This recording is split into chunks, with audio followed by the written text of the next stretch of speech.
그동안 2년 6개월, 그러니까 모두 5학기째 이 고린도전서를 우리가 공부를 해왔습니다. 근데 오늘 강의가 거의 이번 학기의 마지막 강의가 될 것입니다. 왜냐하면 내용상 고린도전서 16장은 이제 인사말로 연결되어져 있고 맨 나중에 마르나타 그 말 하나이기 때문에 다음 시간에는 마라나타하고 그 베니크레아토르 스피리투스 창조주 영이여 오시옵소서라는 두 마지막 종말론적 기도에 관해서 얘기를 하고 고린도전서 전체를 마치려고 합니다. 오늘 좀 긴 부분이지만 자를 수가 없어서 이것을 하나로 묶어서 강의를 하게 되어졌고, 그래서 원고를 미리 보내드렸습니다. 예, 필독해서 나중에 다시 읽으시면서 오늘의 강의를 회상해 보면 그 원고를 더 쉽게 이해하실 수 있을 거라고 생각합니다. 여러분 혹시 알고 계시겠지만 요즘에 미국에서 유행하는 하나의 그 애니메이션이 있죠. 혹시 알고 계십니까? The Kings of Kings라는 The King of Kings라는 유명한 찰스 디킨스의 주님의 나라에 대한 그 작품을 해서 우리나라 사람이 모든 걸 계획하고 애니메이션을 만들었는데, 이게 미국에서 이전에 있었던 기생충과 오징어 게임보다 더 이 많은 그 관람객을 가지게 되어졌고, 세계를 지금 새롭게 움직이는 그러한 애니메이션이 됐습니다. 그런데 왜 이렇게 베란간에 이 예수의 생애를 그린 이 애니메이션이 미국 사회를 뒤흔들게 되어졌을까라고 생각을 해봤습니다. 물론 이전에 영화한 패션 오브 크라이스트나 혹은 십계라든가 벤화라든가 그런 그 영화들도 한때 굉장히 유행을 했지만, 이 21세기 최근 들어서 예수 그리스도에 관한 생애를 그리면서 이것이 갑작스럽게 세계에, 특히 북미 계통에 굉장한 인기를 끌게 되어져 우리나라에는 아직 개봉이 안 됐습니다. 된 것이 무엇일까라고 하는 것을 몇 번씩 생각을 해봤습니다. 결국은 진리, 결국은 순수한 사랑, 그리고 참된 것이 세상을 이기고 승리하는구나라는 것을 알게 되어졌습니다. 여러분이 잘 아는 대로 르네 데카르트가 이 책을 쓴 이후에 소위 계몽주의가 생기면서 20세기까지 인류를 지배하고 왔던 커다란 파라다임이 무너지게 되었고, 21세기를 맞이하면서 새로운 파라다임이 뭐냐, 이 시대를 이해할 수 있고 이 시대를 인지할 수 있는, 이 시대의 사고를 인지할 수 있는 그 파라다임, 소위 사고의 틀, 사고 유형, 인지 구조가 뭐냐라는 것을 논의를 해왔습니다. 그 이후 너도 나도 이 포스트 모더니즘은 해체하고 새롭게 만드는 것, 뭐 이런 식으로 수박 걸타기 식으로 얘기를 해왔습니다. 그래서 이장석 교수가 강의한 그리스도교라는 책, 한스 큐이 쓴 그리스도교가 바로 기독교 역사의 파라다임의 형태를 따라서 세계 기독교의 역사를 다시금 조명해 보는 책이었고, 그것을 제가 이장석 박사한테 부탁해서 전체를 강의하게 되어졌습니다. 그것이 우리 캐리그마 신학연구원의 자료로 그대로 남아 있습니다.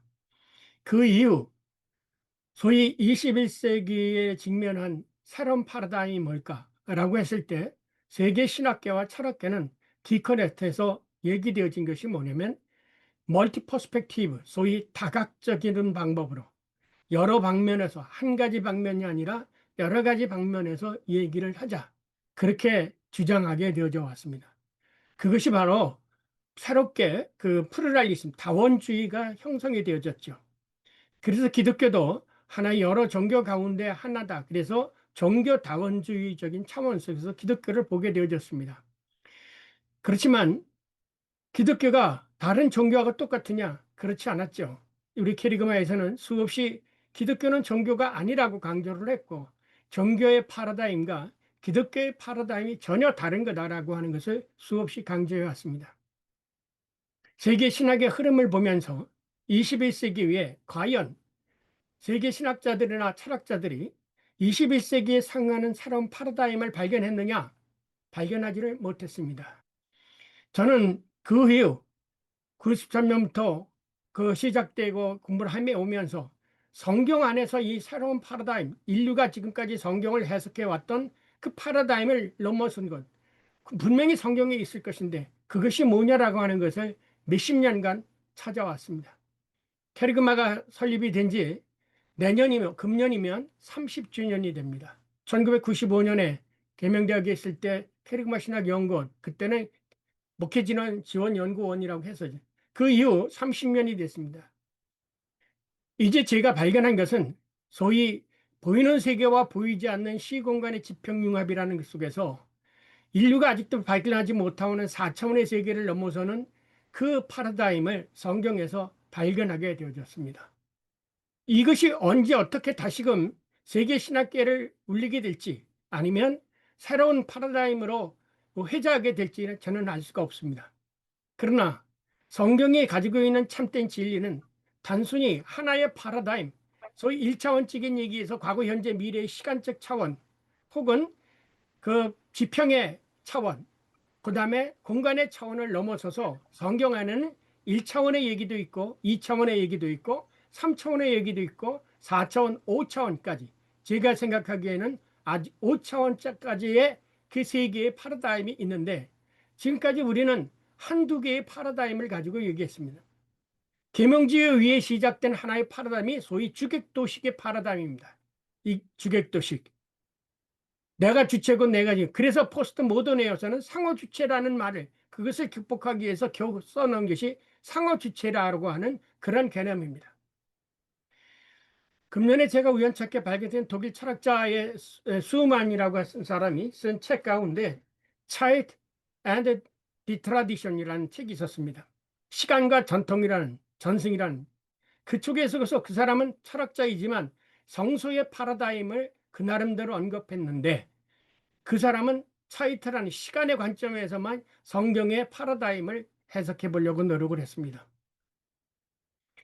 제가 이제 오늘 마지막 시간으로 고린도전서 마지막 시간으로 이 부활을 이해하려면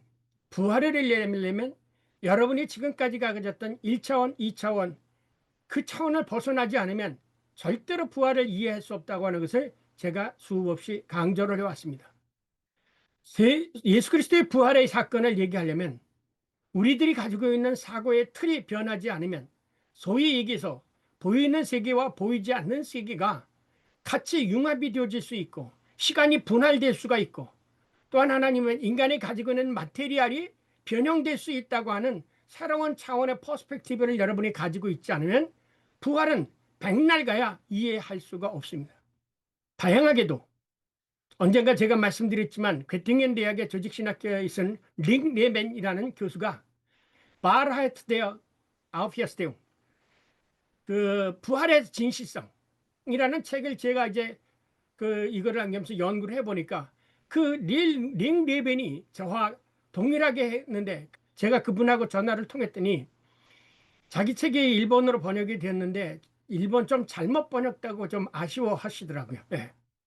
나중에 시간이 되어지면 바르하이트 데어 아우피어스테움 예수 그리스도의 진실성이라는 이 책을 여러분에게 번역해서 나누어 드릴 수 있는 그런 기회가 됐으면 좋겠습니다. 그런데 문제는 그분 역시도 파라다임에 대한 문제를 소위 파라다임 벡셀, 소위 이것이 여러분이 요즘 여기는 파라다임 시프트라고 했죠. 그 하나의 모형 변경이라고 하는 독일 말로는 파라디그마 벡셀이라고 합니다. 이 파라디그마 벡셀, 그 모형 변경을 가져오는 것은 뭐냐면은 우리들의 사고의 틀이 바뀌어야 된다는 거죠. 그래서 포스트 모던 시대에 와가지고 흔히 말하는 것이 뭐냐면 멀티 퍼스펙티브라는 말만 강조합니다. 다각적으로 봐야 된다. 플루랄리즘, 다원주의 이런 것들을 하나의 추상적인 개념으로는 회자되고 있지만 이젝트리하게 정확하게 그것이 뭔지라고 하는 것을 그리고 그것을 가지고 성경을 어떻게 해석할 수 있는지에 대해서는 아직도 세계 신학계와 철학계가 방안을 내놓지 못하고 있는 것입니다. 저는 이 시공간 지평융합이라는 그러한 새로운 퍼스펙티브, 아니 새로운 게 아니라 성경에 있는 거죠. 그 퍼스펙티브를 가지고 부활을 읽어냈고 오늘의 그 마지막 절정에는 클라이막스의 강의가 될 것일 것 같습니다. 그래서 데카르트에 의해 시작된 계몽주의가 19세기에 와서 자유주의, 20세기에 와서 칼바르트에 의해서 새로운 복음을 회복하려고 회복하였고, 그 이후 소위 포스트 모더니즘에 세대되어지면서 소위 기독교가 절대적인 기독교가 아니라 하나의 상대적인 기독교가 돼서 모든 종교는 다 똑같은 거다. 그래서 마치 산꼭대기가 하나인데 올라가는 길은 이쪽도 다르고 저쪽도 달라. 그래서 한국에서도 소위 포스트 모더니즘가 형성이 됐죠. 이것이 자유주의 신학을 형성하는 하나의 깐자츠풍크트가 되어졌던 겁니다. 그러나 기독교는 절대로 종교가 아니다. 제가 몇 번씩 강조하지만, 그래서 바르트드 파라그래프 17쪽에서 카데 그 게르크리키 도그마틱 파라그래프 17속에서 종교 비판을 해왔던 겁니다. 기독교는 종교가 왜? 종교가 가지고 있는 파라다임과 그 다음에 기독교가 가지고 있는 파라다임은 전적으로 다른 것입니다. 다른 것이에요. 제가 오늘 이렇게 강조하는 것은 희망에 있어서 이렇게 말씀드립니다. 이 시대가 미국이라는 사회가 종교다운지 속에서 자유화되어지고 지금 세계에 기독교가 남아있는 것은 아주 극히 드뭅니다. 캐나다가 벌써 이미 없어져 버렸죠.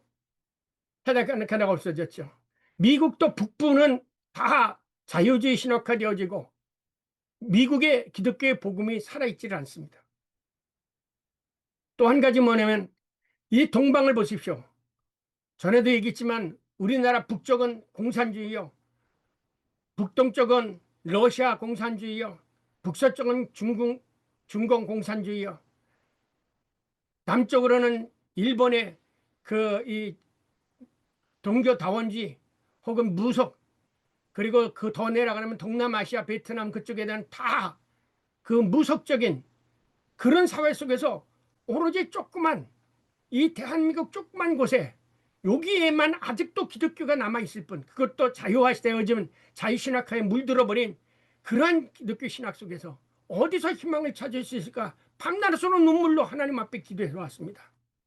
그런데 The Kings of Kings, The King of Kings라는 그 애밀레이션이 미국에서 한순간에 저렇게 많은 사람들에게 열광을 받고 어린아이 뼈 어른처럼 다 모여서 눈물을 흘리며 예수의 생애를 봤다는 것을 듣고, 그렇다.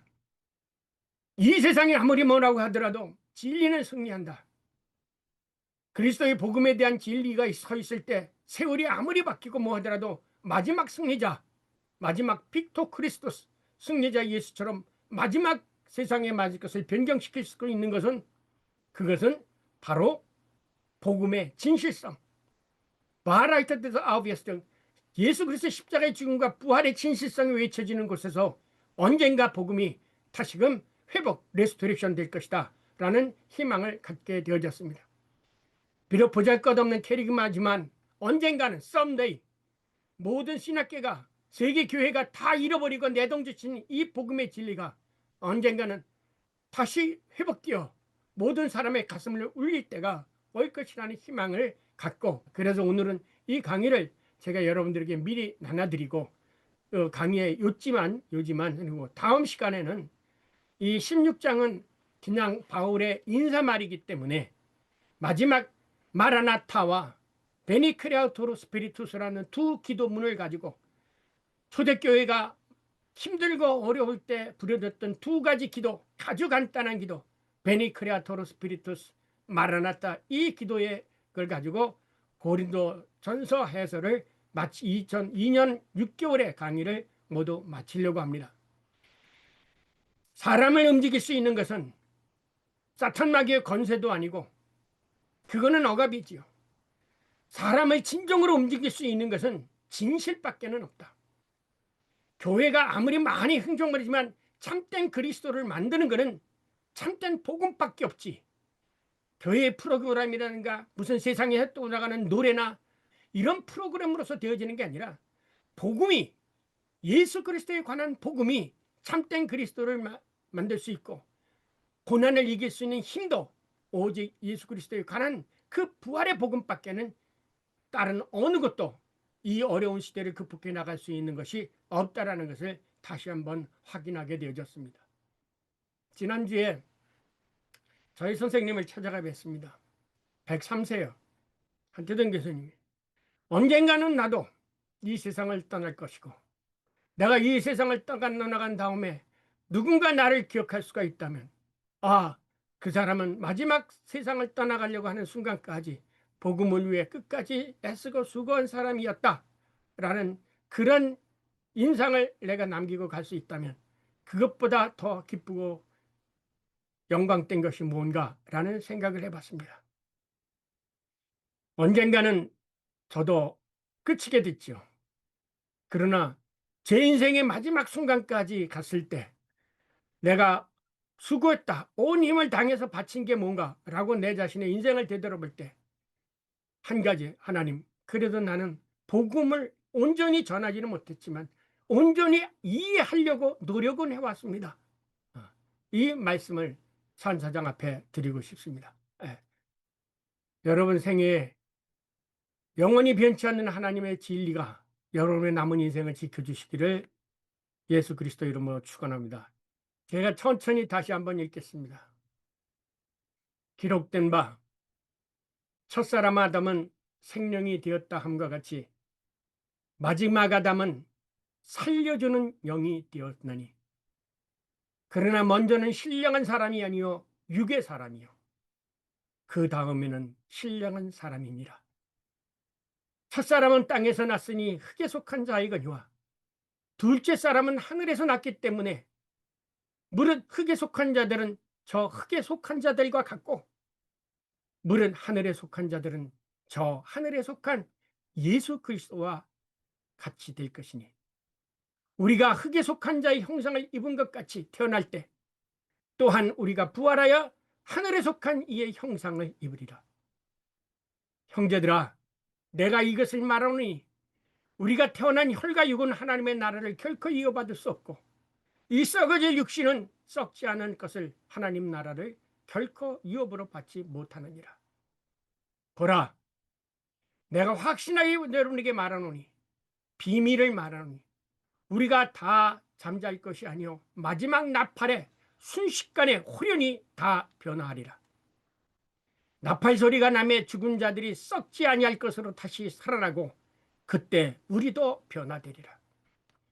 이 썩을 것이 반드시 썩지 아니할 것을 입겠고 이 죽을 것이 죽지 아니함을 입게 될 것이다. 이 썩을 것이 반드시 썩지 아니할 것을 입고 이 죽을 것이 죽지 아니함을 입으리로다. 이 썩을 것이 썩지 아니함을 입고 이 죽을 것이 죽지 아니함을 입을 때 그때는 사망이 모두가 삼킨 바 없고 기록된 말 삼킨 바 되리라고 하는 그 기록된 말씀 이사야 말씀이 이루어지리라. 사망아 너의 승리가 어디 있느냐? 사망아 내가 쏘는 것이 어디 있느냐? 사망이 쏘는 것은 죄여 죄의 권능은 율법이니라. 우리 주 예수 그리스도로 말미암아 우리에게 승리를 주시는 하나님께 감사하노니 그러므로 내 사랑하는 형제들아 견실하며 흔들리지 말고 항상 주의 일을 힘쓰는 자들이 되라. 왜냐하면 너의 수고가 주 안에서 결코 헛되지 않을 줄 아노라. 그래서 오늘은 이 본문은 본래 이렇게 세 단락으로 이렇게 나눠놨는데요. 요것을 시간상 단락을 나눠야 되는데 이번 학기에 다 마쳐야 되기 때문에 제가 이걸 이 세 단락을 다 그리고 이거하고 연결 한꺼번에 해야 이것을 쉽게 이해해야 될 것 같아서 오늘 좀 시간이 되더라도 이것을 한꺼번에 했습니다.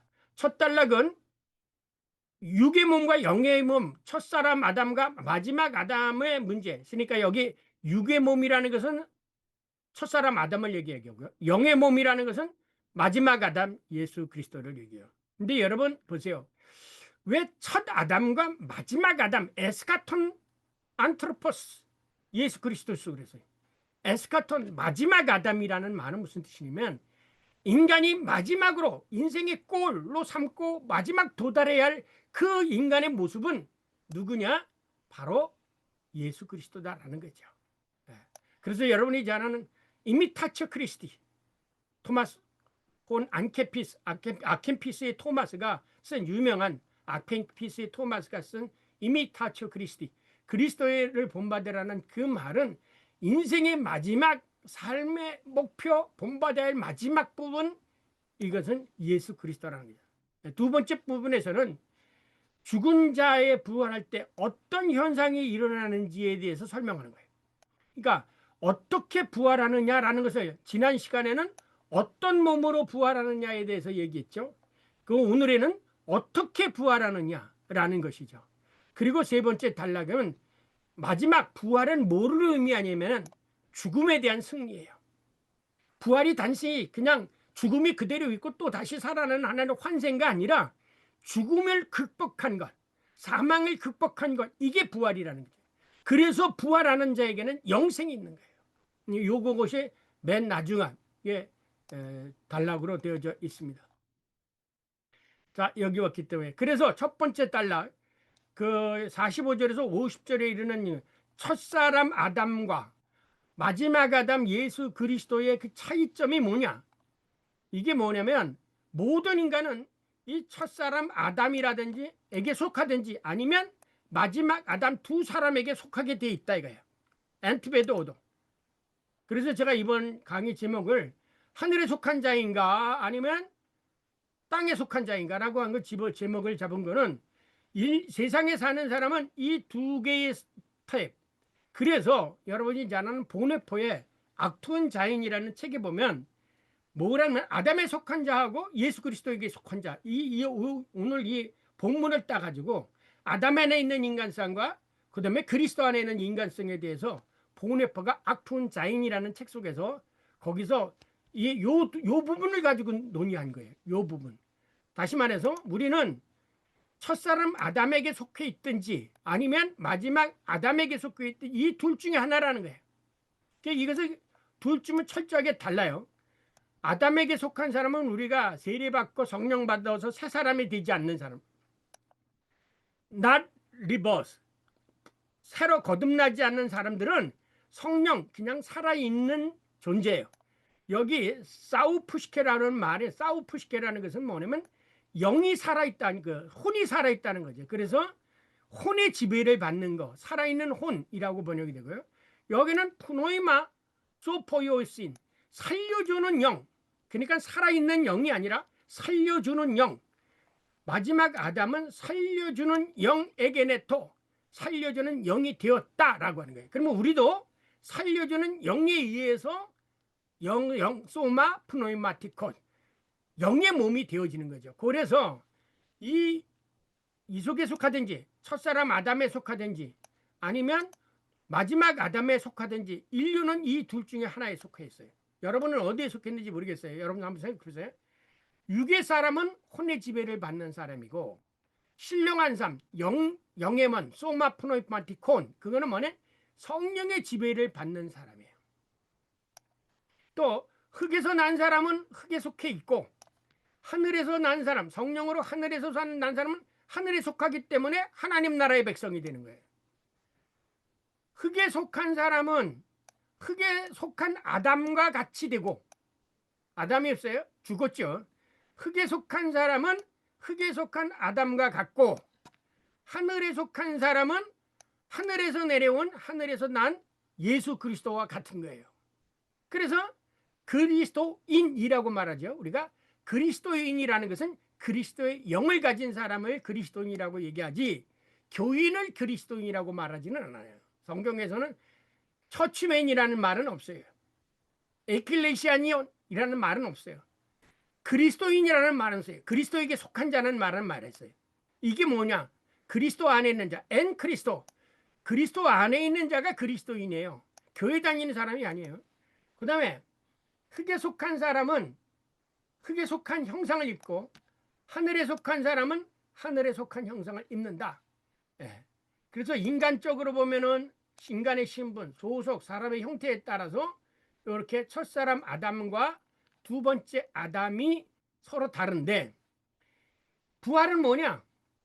이 혈과 육, 썩을 것이 썩지 아니할 것을 입는 거. 이게 부활이라는 거예요. 그런데 썩을 것, 혈과 육이 썩는 것이 썩지 아니할 것을 입는 게 부활인데, 그러려면 이 혈과 육 썩을 것이 죽어야 돼. 죽지 않으면 부활을 못한다. 이게 그래서 사람들이 죽어야 되는데, 죄값을 치러야 되는데 누가 치러줬어요? 예수 그리스도가 우리의 대속의 십자가를 통해서 우리가 죽어야 할 그 죄값을 치러 주셨기 때문에 예수 그리스도를 살리신 그 영이 너희 안에 거하면 너희도 산자로 여길지니라, 그런 거예요. 그래서 지금까지 아까 제가 파라다임을, 지금까지 수평적 파라다임 속에서 얘기하는 부활은 마지막 시대에 가서 일어나는 것으로 생각해 왔던 것이 바로 서구 신학의 파라다임, 데카르트 이후의 계몽주의 이후의 사고가 바로 먼 훗날 부활한다고 그랬어요. 그러나 성경에는 이 영이 죽은 자를, 예수를 통해서 죽은 자를 살리신 영이 너희 안에 거하면 너희도 산자로 여길지니라 라고 했어요. 그래서 로마서 8장 11절에 예수를 죽은 자 가운데 살리신 님이 너희 안에면 너의 죽을 몸도 살리시니라 그랬잖아요. 그래서 제가 아까 링레벤 교수를 얘기했던 것은 이 부활의 현재성을 아직도 이해를 못하고 무슨 마지막 우주 종말에 가서 일어날 것으로 생각하는 거, 이것이 바로 아직도, 그래서 서구 신학이 더 이상 발전을 못하는 게 뭐냐면 파라다임이 변경되지 못하고 인지 구조가 변경되지 못했기 때문에 서구 신학은 아직도 나돈니 바돌소 이 사고에서 벗어나지 못하는 거예요. 다 차원이 수평적 차원 속에서 못 돼. 예. 조금 이따가 제가 이 차원의 파라다임 쉽에 대해서 말씀을 드리겠습니다. 그래서 여기가 50절까지는 앞에서 얘기한 육의 사람과 신령한 몸에 대해서 얘기한 것을 다시금 첫사람 아담과 마지막 아담 예수 그리스도와 비교해서 이렇게 얘기한 게 이 본문이에요. 그래서 제가 이 본문을 그냥 도표로 딱 해보니까 이렇게 돼버리더라고요. 예. 절대로 썩지 아니할 것을 죽지 않으면 안 되네. 그래서 앞에도 씨 뿌리는 비유에서 한 알의 밀알이 땅에 떨어져 썩지 아니하면 결코 열매를 맺을 수 없다, 이렇게 말한 거예요. 썩어 죽어야 돼. 근데 우리가 죽나요? 못 죽었죠. 우리 대신 위해서 나를 위해서 대신 죽어주신 분이 누구야? 예수 그리스도예요. 예수 그리스도예요. 예수 그리스도의 생애의 마지막 클라이맥스가 뭡니까? 십자가의 죽음과 부활이에요. 기적도 아니고 무슨 바다 위를 걷는 것도 클라이막스가 아니에요. 예수 그리스도의 생애의 마지막 클라이막스는 뭡니까? 예루살렘에 입성해서 십자가의 대속의 죽음을 죽으시고 부활하고 승천하신 것, 이것이 예수 그리스도의 마지막 텔로스고 마지막 클라이맥스인 거예요. 그런데 우리는 이 예수의 생애를 보면서 앞에서 한 얘기만 자꾸 들어요. 율법적으로 예수의 생애의 클라이막스를 읽어야 돼요. 그걸 믿어야 돼요. 네. 두 번째, 보라 내가 너에게 이제 비밀을 얘기해. 그러면 어떻게 부활하느냐 얘기하면서 이게 비밀이다. 비밀이라는 게 뭐냐, 모르는 걸 알려주는 게 그게 아니라 성경에서 얘기하는 이 비밀, 무스테리온이라는 말이 우리들이 일반 사람들이 생각하고 있는 그러한 비밀과 다른 개념이에요. 이걸 알아야 돼요. 우리들이 알겠어요. 무슨 모르는 걸 가르쳐 주는 게 무슨 비밀, 야 이건 너한테만 알려주는 비밀이다. 다른 사람은 모르고 나만 아는 걸 비밀처럼 얘기하는데 그게 성경에서 얘기하는 비밀이 아니에요. 그러니까 여러분의 비밀, 신비라는, 이것을 우리나라 말로는 어떻게 번역하면 신비라는 말도 번역했어요. 여기서는 비밀이라고 표현했습니다만 내가 너에게 신비를 말하노라. 그래서 신비나 비밀을 바꿔 쓰고 있습니다. 이 비밀이 뭐냐? 무스테리온. 이 무슨 비밀이냐? 그리스도인들이 언제 어떻게 부활하느냐? 요게 비밀이라는 거예요. 모르는 게 비밀이 아니라 그리스도인들이 언제 어떻게 다시 살아나느냐, 이게 비밀이냐는 거예요. 언제 살아나느냐, 어떻게 살아나느냐, 이 두 가지를 다 알아야죠.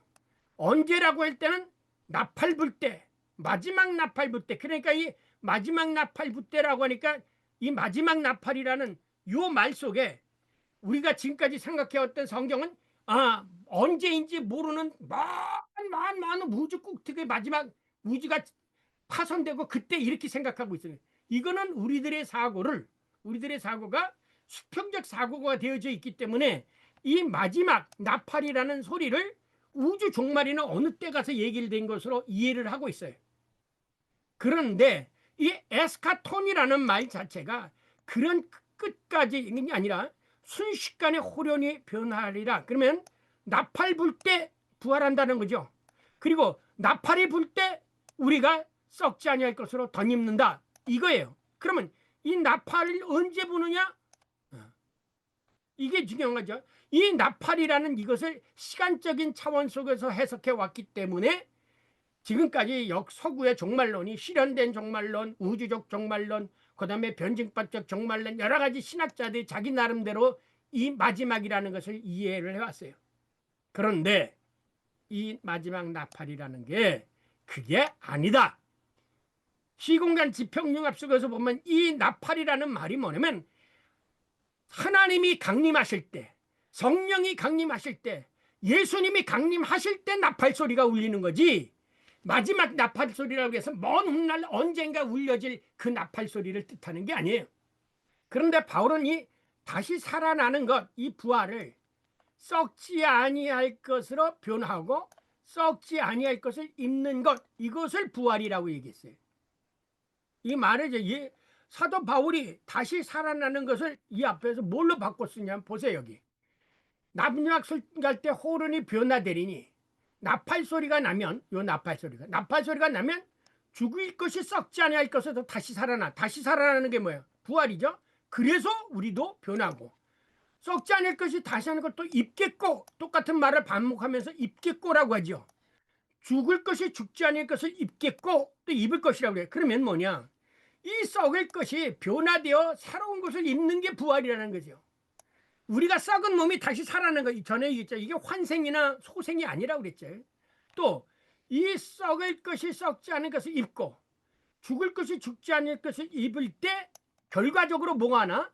사망이 삼켜버려 없어진다. 이가 사망이 영원히 사라지기 때문에 거기에 영생이 있다는 거죠. 영생이 있다는 거예요. 이거를 말씀을 읽고 나면, 이렇게 읽고 나면 언제 어떻게 있느냐? 요거 부활이라는 게 뭐냐? 썩지 아니할 것으로 변하고 썩지 아니할 것으로 새롭게 입는 거. 그래서 지난 시간에 새로운 영, 신령한 몸, 영의 몸, 소마 프노엠마이티콘에 대해서 얘기를 한 거예요. 그러면 이 나팔 불 때 순식간에 썩지 아니할 것을 입겠고 죽을 것이 죽지 아니할 것을 입는다 그랬어요. 그렇다면 이제 아까 말씀드린 것처럼 그럼 언제 나팔 소리가 울려? 지금까지 이 나팔 소리가 마지막 나팔이라는 소리 때문에 조금 전에 얘기한 것처럼 많은 서구의 신학자들이 역사, 우주, 종말 뭐 언제 알목도 모르는, 근데 예수님이 그랬잖아요. 분명히 이제 그럼 모른다고 그랬잖아요. 우주 끝에 있을지 중간에 있을지 혹은 미리 왔을지 모른다는데 그때와 시간은 하나님밖에 모른다고 하는데 마지막이라는 용말을 가지고서 먼 마지막 후에 있을 거라고 생각을 해요. 사람들이. 그게 잘못된 거예요. 만일에 이것을 인디비두얼하게 생각해보세요. 김재진이가 부활한다? 역사 종말 때 가서 부활할까요? 그동안에 어디 있어? 그러니까 캐톨릭에서 연옥소리라는 걸 만들어낸 거예요. 교리적으로 만들어낸 거예요.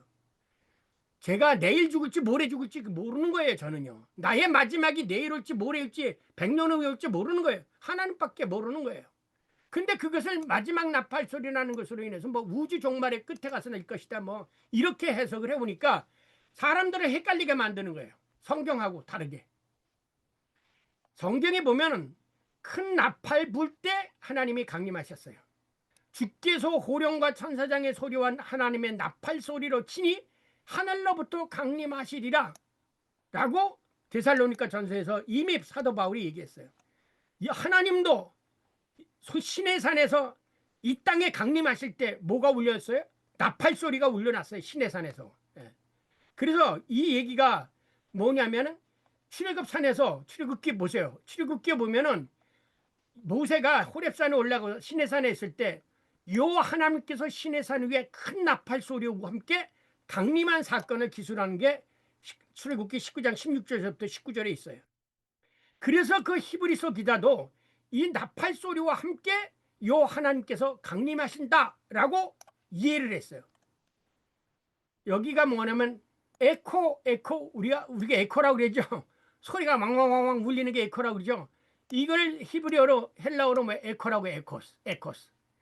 나팔의 에코스와 말하는 소리가 있는 곳에 이르느니라. 그렇다면 부활하신 예수님께서 강림하실 때도 나팔 소리가 울릴까? 울리겠지요. 예수님이 여호와 하나님께서 호렙산에 강림하실 때도 나팔 소리가 울린대. 그리고 앞에서 마지막 나팔 소리가 울릴 때 썩을 것이 썩지 않을 것을 입을 거라고 했으니까 예수님께서 강림하실 때 마지막 때고 울리는가? 그렇죠. 분명히 울릴 거예요. 그렇다.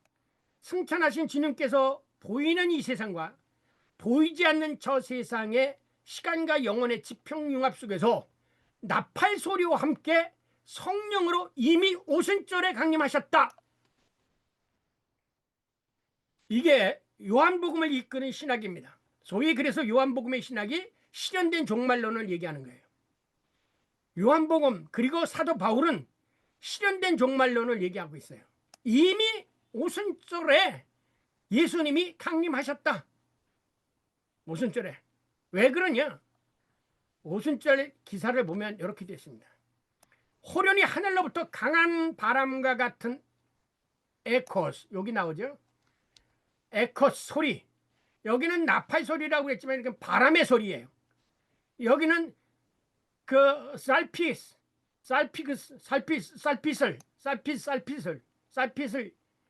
에코스. 그냥 바람 같은 에코스. 예.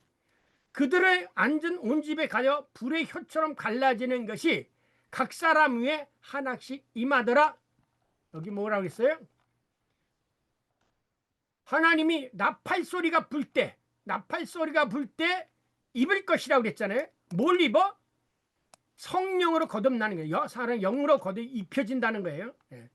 각 사람에게 임했다. 이 말은 각 사람이 성령으로 덧입혀졌다 그 말이에요.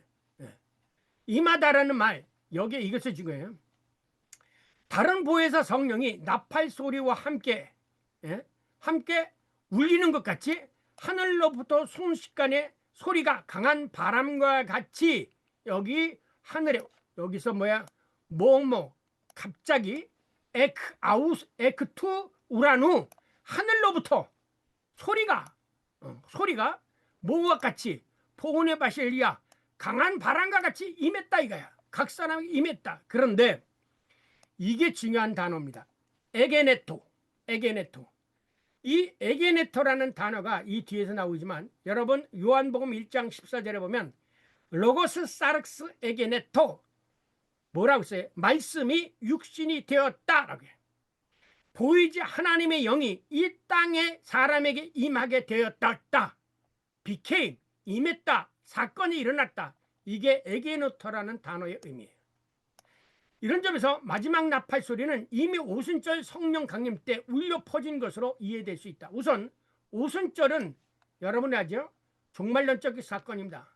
말세에 에스카토스 헤메라 마지막 날, 이 말세라는 것을 보면 에스카토스 헤메라 마지막 날에 내가 내 영을 모든 육체에게 부어주리라.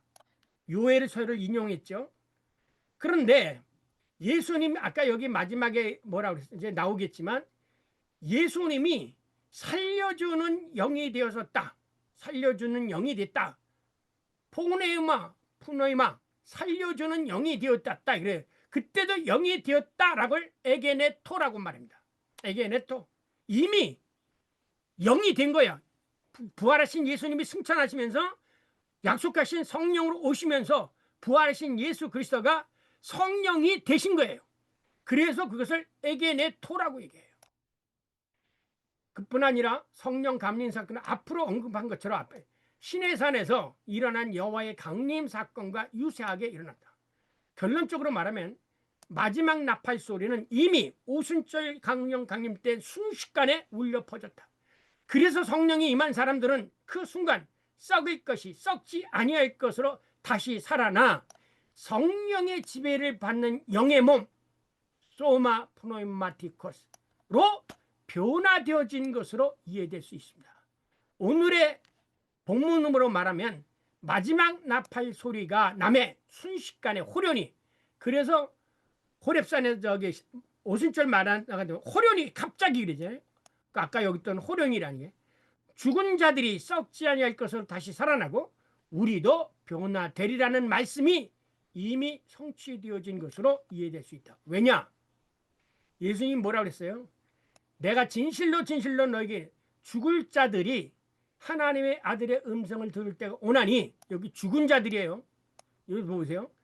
죽은 자들이 하나님의 음성을 들을 때가 오나니 곧 이때라. 듣는 자가 어떻게 한다고요? 살아나리라. 그래서 오순절 다락방에 있을 때 그들이 사도들의 설교를 듣고 마음에 찔려 회개하고 그들이 성부와 성자와 세례를 받고 하나님의 자녀가 돼서 이제 영생을 약속받았지요. 살아나리라. 그뿐 아니라 예수님은 내가 진실로 전실로 내 말을 듣고 또 나 보내시를 믿는 자는 이미 영생을 얻었고 심판에 이르지 아니하나니 사망에서 생명으로 옮겼느니라. 다 과거형을 쓰고요. 옮겼느니라.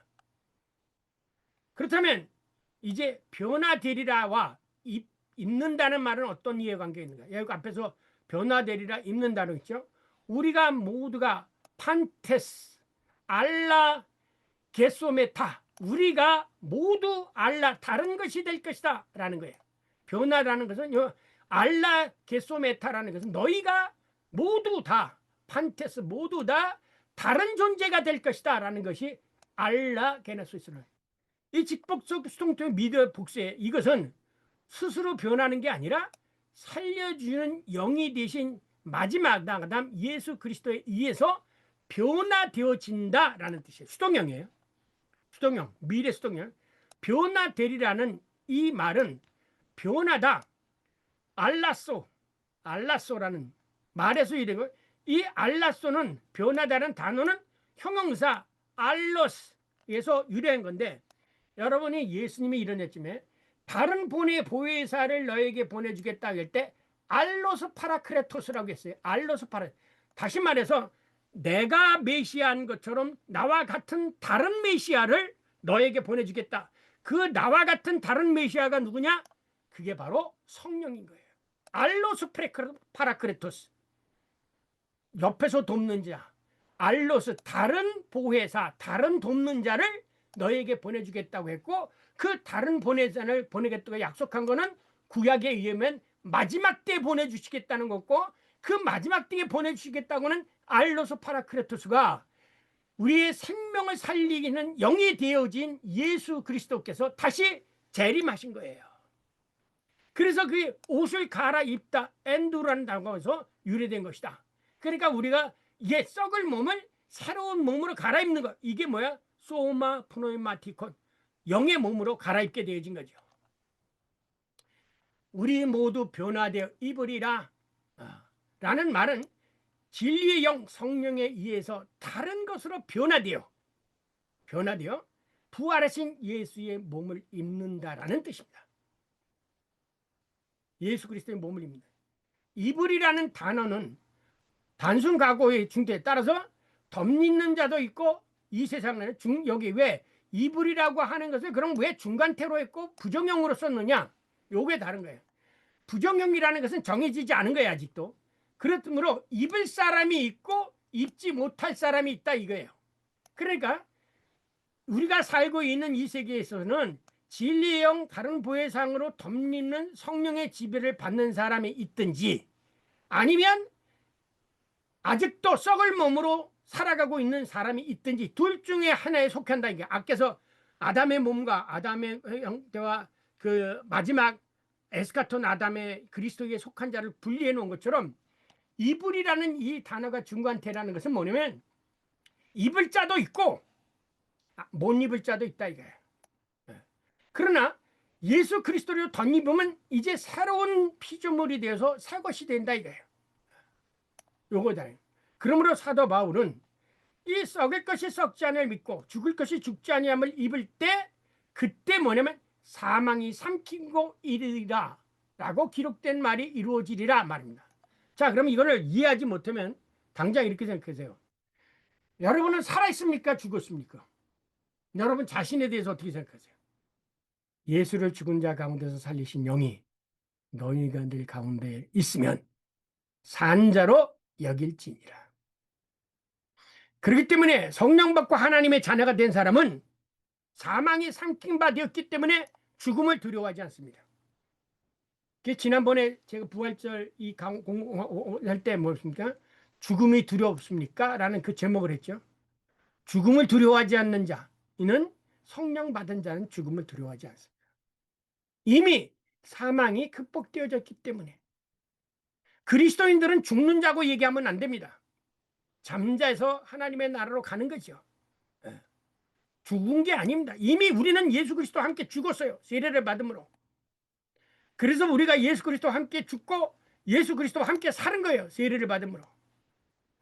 그래서 예수를 살리신 영이 우리 가운데 있으면 우리는 살아있는 자예요. 죽은 자가 아니에요. 전에도 얘기했지만 그리스도인들의 육신적 죽음은 이 세상에서 저 세상으로 넘어가는 하나의 공간을 따라 넘어가는 하나의 문턱과 같은 것이지 죽는 게 아니에요.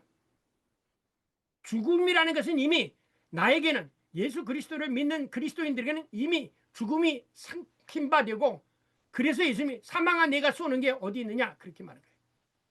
왜냐하면 여호와 하나님께서 이사야를 통해서 사망이 영원한 종식을 이미 선포하셨어요. 이사야서 25장 8절, 사망을 영원히 멸하실 것이다. 어떻게? 이 사망을 아직도 멸하지 않으셨어요? 하나님이 예수 그리스도를 통해서 사망을 이미 멸하셨어요. 그러니까 마지막 종말에 가서 사망을 명하라는 게 아니라 이미 예수 그리스도를 통해서 사망을 멸하셨어요.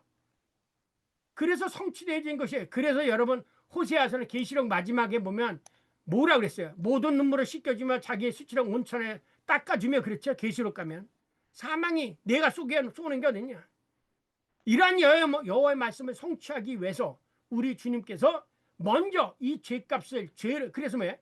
욕심의 잉태한 죄를 낳고 죄가 장성한 지 사망이 났기 때문에 죄 문제를 해결하기 위해서 먼저 십자가의 대속의 죽음을 죽으신 거예요. 그리고 부활하시니까 다시금 우리에게 영생의 길이 열린 거예요. 자녀들은 혈과 육에 속하였음에 그와 또한 그런 모양으로 혈과 육을 함께 지니심은 죽음을 통해서, 우리와 똑같이 된 것은 죽음을 통해서 죽음의 세력 곧 마귀를 멸하시기 위한 거다. 그래서 사탄 마귀가 예수님을 보자 뭐라고 그랬어요? 우리를 멸하러 오셨나이까? 그랬죠. 어? 우리를 멸하러 오셨나이까? 예수님 보고 그랬죠. 우리가 성경을 단순히 문자적으로 얘기했거나 성경을 이렇게 포괄적으로 멀티퍼스펙티브에 창세기에서 요한계시록까지 전체적으로 컴프레hen시브하게 포괄적으로 읽어야 성경이 보이지, 단 문자 가지고 해가지고 매일 그 문자에 사로잡혀서 이해를 못해요. 그래서 죽기를 무서워하고, 이건 뭐야? 하나님의 성령으로 거듭나지 않은 사람은 죽음을 아직도 무서워한다니까. 교회에서 장로가 되고 목사가 돼도 죽음을 무서워하고 있다는 것은 그에게 아직도 성령이 임하지 않은 거예요. 거듭나지 않은 거예요.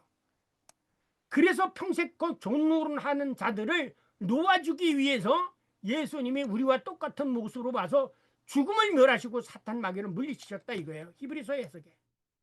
왜? 죽음은 마귀 권세 아래에 있는 거예요. 생명을 주는 영의 권세 아래에 있기 때문에. 생명은 살려주는 영의 권세 아래에. 살려주는 영이 누구예요? 예수예요. 살려주는 영이 되었다 그랬잖아. 아까 첫사람은 살아있는 영이지만 그 예수 그리스도는 살려주는 영이 되었다 그랬지 않습니까? 여기 아담은 살려주는 영이 되었다. 이미 살려주는 영이 되어서 우리 가운데 임하신 것이 바로 오순절 성령의 사건이에요. 지금도 살려주는 영으로 역사하고 계세요.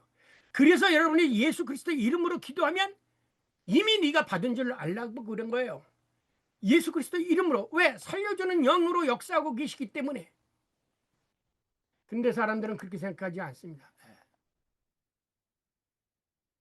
자, 그러니까 두려워하지 말라. 담대하라. 사망아, 내가 쏘는 게 어딨냐? 내가 쏘는 것이 어딨냐? 말하죠. 사망은 이미 예수 그리스도의 십자가에서 극복돼요. 그런데 아직도 율법은 우리들을 억압하고 쏘고 있어. 그래서 율법한 내가 쏘는 게 어디 있느냐? 쏘는 거 율법이 제가 쏘는 것은 율법이다 이렇게 얘기한 거예요. 그런데 교회에서는 항상 뭘 연패? 율법을 선포하고 있죠. 이게 2차원적인 거예요. 왜냐?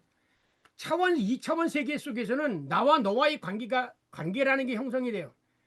1차원 속에서는 그게 없이 혼자 움직이는 거니까 2차원 속에서는 나와 너와의 관계가 되어지는 거예요. 그래서 서구의 데카르트 이유 속에서 제가 2차원에서 아직도 못 벗어나는 것은 주객도식 속에서 살아있어요.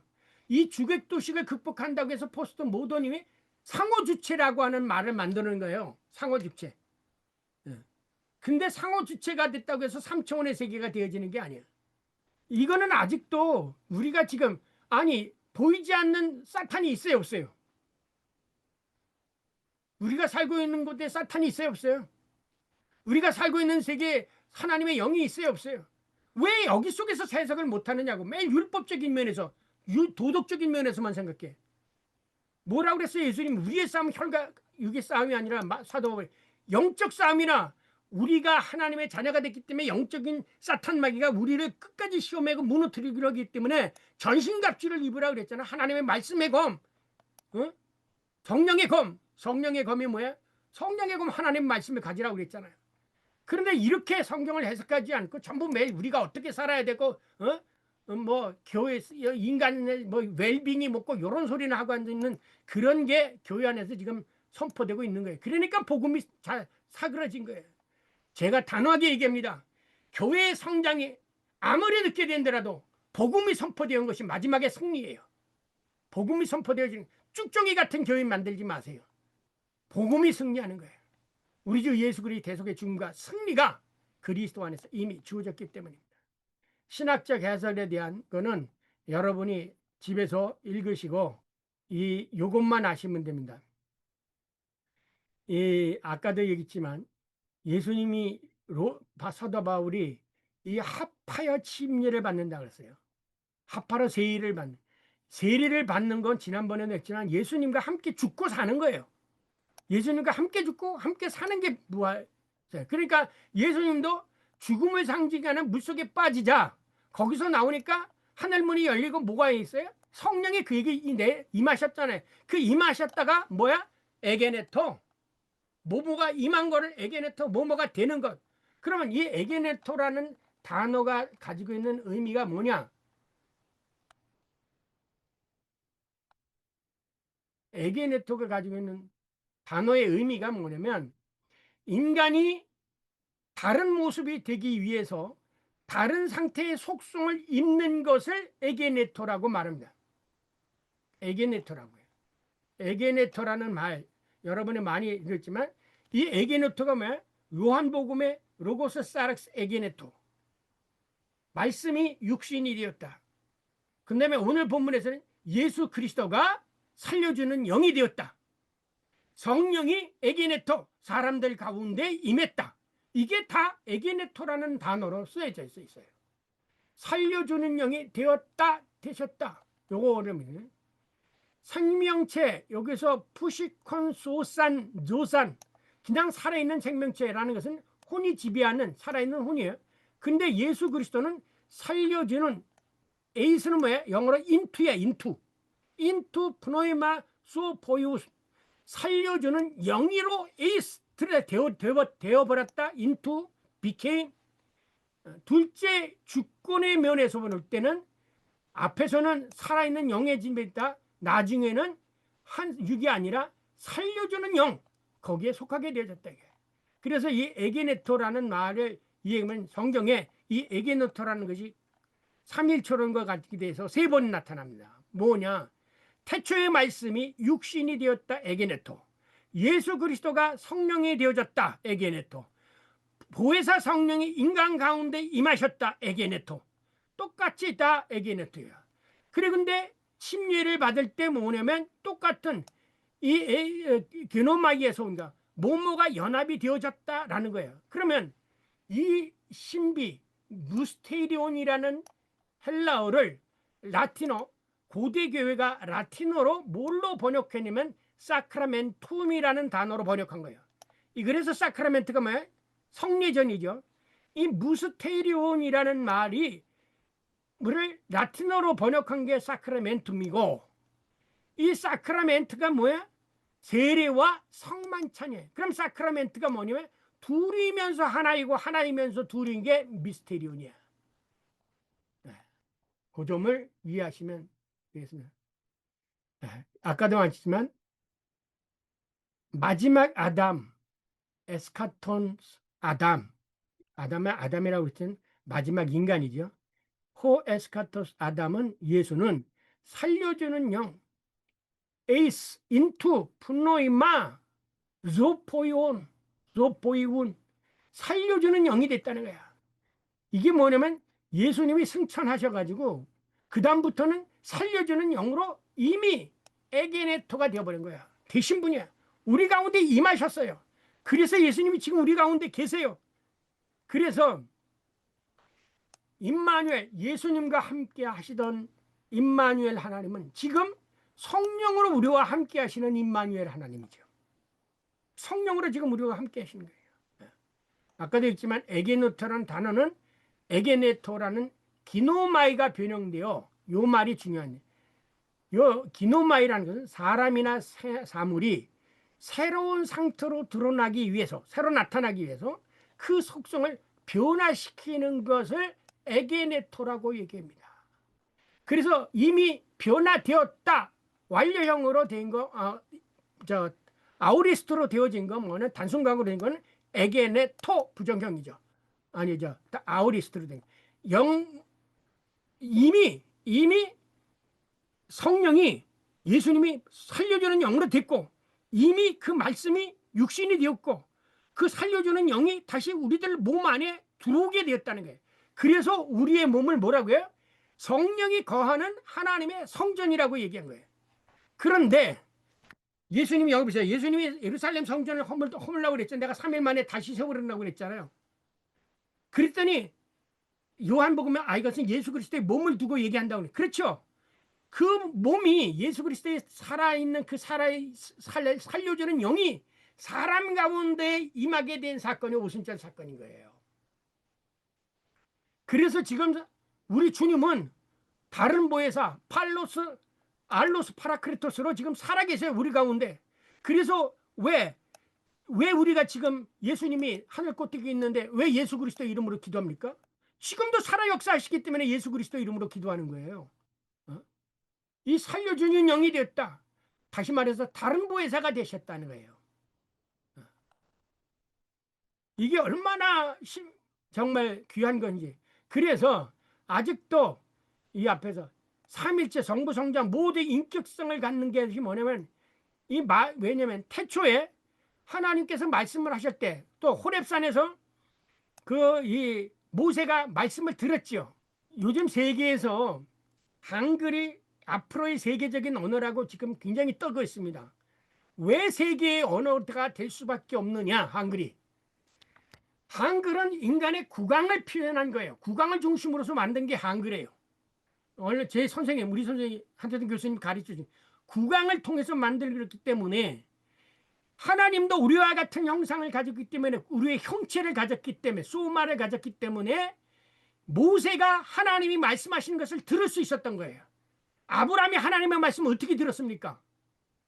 하나님도 보이지는 않지만 구강으로 말씀하셨기 때문에, 소리 언어로 말씀하셨기 때문에. 그래서 영국에 있는 그 언어학자는 이거는 사람이 만든 글이 아니라 계시다, 그렇게 정도까지 한글을 극찬을 했는데, 왜? 한글은 세계 언어 가운데 유일한 어군의 유일한 하나의 언어체계예요. 이게 한글이 가지고 있는 거예요. 근데 그 하나의 어군을 가진 이 한글은 바로 인간의 구강, 입에서 나오는 소리로 만든 거예요. 에코. 아브라함이 소리를 들었고, 호렙산에서 가시덤불상에서 소리를 들었고, 사무엘이 소리를 들었어요. 그 소리는 인간의 구강을 통해서 나오는 소리를 들은 거예요. 너무 몸은 보지. 그래서 예수님이 나를 본 자는 하나님을 봤다. 나와 아버지는 하나다. 그렇게 얘기한 거예요. 그런데 이런 것을 자꾸 이 서구의 관념적인 사고로 생각하니까 이해를 못하는 거예요. 그래서 그들도 이런 말은 하고 있어요. 눈크 에트 톤크, 일릭 에트 히크. 지금 그리고 그때, 이게 지평융합이죠. 지금과 그때. 그 다음에 일릭 에트 히크, 여기와 저기.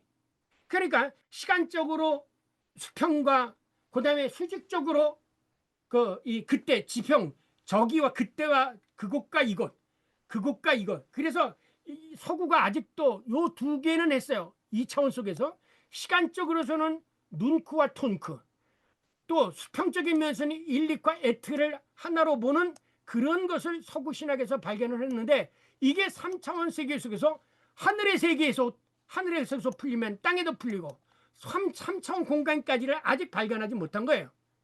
요 단어까지는 말씀해 됐어요. 예.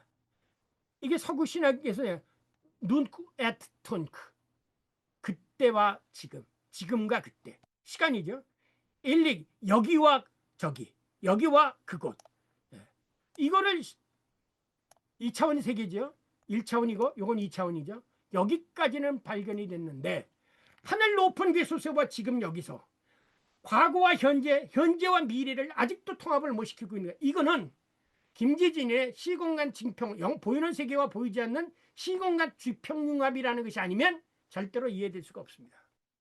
그래서 네가 땅에서 풀면 하늘에서도 풀리고, 네가 사람들 앞에서 시인하면 나도 하늘 앞에서 시인하고, 나도 네가 나를 부인하면 나도 천사장 앞에서 너를 부인하리라. 공간의 차원 속에서 이것과 그것을 연결시킨 거는 성경에 있는데 아직 그거를, 그래서 아까 얘기했잖아요. 글라이자이테이카이트, 동시성, 시간의 개념에서 동시성이라는 것을 발견했는데, 제가 과학에서는 광속도 일정의 원리라는 것에서 이것을 알았어요. 지구를 7바퀴 반 도는 정도의 시간과 거리 안에서는 시간과 공간이 없어요. 차이가 없습니다. 그러면 이 광속도를 벗어나게 되어지면, 광속도를 벗어나게 되면 이 세상과 저 세상의 것이 연결이 되어지는 거예요. 광속도를 벗어나게 되는. 그래서 여러분이 요즘 보세요. 양자역학이고 뭐가 하면서, 그래서 광속도를 벗어나는 길 내고 과학자들은 많이 찾고 있어요. 그러나 성경에서 저는 그걸 이미 찾았잖아요. 네. 보세요. 이 원고는 이 다음에 과학이 더 발달이 되면 이해할 수 있을 거예요. 자신 있게 제가 말합니다. 네. 그러므로 기독교인의 윤리는 단 한 가지. 오늘 제가 여러분에게 보낸 말씀이 이거예요. 항상 기뻐하라. Rejoice always. 쉬지 말고 기도하라. Pray continually. 그 다음에 감사해라. Thanks in all circumstances. 어떤 상황 속에서 감사하라.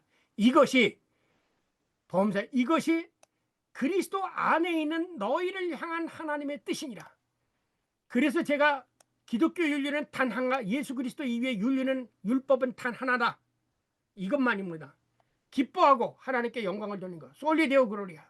감사하고 기뻐하고 기도하고 하나님께 영광을 돌리는 것.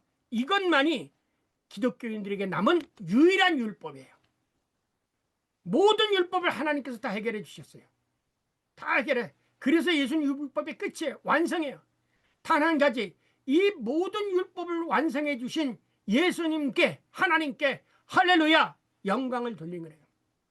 그래서 마지막 아멘 할렐루야 마라나타 세 베니 크리아토르 스피리투스라고 기도하게 되죠. 이거 보세요. 이것이 예수 안에서 너희를 향한 하나님의 뜻. 교회에서는 뭐야? 그 주님 뜻이 뭐야? 교회에서 열심히 하는 게 주님의 뜻이야? 성가대 하는 게 주님의 뜻이야? 뭐 주일교사 하는 게 주님의 뜻이야? 아니에요. 주님의 뜻은 예수 안에서 베풀어 주신 모든 사랑을 받고 하나님께 감사 찬송하고 기도하고 받은 거 나누고 그렇게 살라는 거예요. 이게 하나님의 뜻이에요. 한 가지 남은 게 있어요. 그렇게 될 때 우리들에게 영원한 안식이 남아있다. 왜냐? 창조의 목적도, 창조도 제7째 날 하나님께서 모든 것을 하시고 쉬셨노라 한 것처럼 우리의 삶도 마지막에 하나님의 나라에 안식에 들어가는 겁니다. 그래서 히브리서에 뭐는 우리에게 아직도 안식에 들어갈 날이 남아있다, 이렇게 약속을 한 거예요. 성경을 창세기서부터 요한계시까지 몇 번씩 읽어보세요. 몇 번을 읽어보세요. 이 성경에는 정말 우리들이 알지 못하는 보이는 세계와 보이지 않는 세계 속에서 형성되는 하나님의 놀라우신 역사가 성경에 다 기술되어 있어요. 다만 우리가 그것을, 이 무지한 인간이 자기 차원 속에서 알을 깨우고 나지 못하고 지 생각에 사로잡히니까 성경을 엉뚱하게 생각하고 자기 생각대로 자기 마음대로 해석해서 그렇지, 성경은 우리들보다 더 높은 차원 속에서 우리들에게 주실 엄청난 은혜를 우리들에게 선포하고 있는 겁니다. 그래서 우리를 부족하지만 하나님 이 복음의 전도자로 우리를 부르신 거예요. 이 얼마나 귀한 것, 이 귀한 직분을 받은 것이, 이게 바로 선교사고 이것이 목회자인 거예요. 그런데 여기에 다른 것이 가미되어지는 순간 그는 이미 사탄의 자식이 되어버린 거예요.